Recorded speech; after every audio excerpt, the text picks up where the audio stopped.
আব্বা এই যে আমরা প্রতিদিন দাঁত মাজি তা আমাকে দাঁতের রং উঠে যায় না কেন? আচ্ছা আব্বা বাদ দাও, কানা মানুষ ঘুমোয় কখন? কেন রাত্রি? তা ওরা বোঝে কি রে এখন রাতটা? আব্বা আর একটা কথা, ধান গাছে কাঠ হয় না কেন? আচ্ছা তুই কদিন গম দিয়ে ভাত রান্না যায় না কেন? দেখ মনি, আজকে এমনিতে রোজা লেগে যাচ্ছে, তুই তো আবাল তাবাল প্রশ্ন আমারে করিস নে। আব্বা তুমি এর আগেও আমার থামাতে পারিসাও? না। তাহলে আজকেও পারবাম না, আমি আবাল তাবাল প্রশ্ন করবই। ভালো জ্বালায় পলাম তো। আচ্ছা কর। আব্বা তুমি বিয়ে করিলে কেন?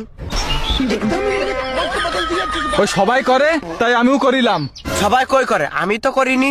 সুমিন্দির সাল, তোর বিয়ের বয়স হয়েছে? কেন আব্বা তুমি কয় বছর বয়সে বিয়ে করিলে? 14 বছর। আর আমার বয়স কত? 16। তাহলে আমার বিয়ে দিচ্ছাও না কেন? এ দিবানে, আগে নিজের পায়ে দাঁড়া। খালি এই দুখন কার পা?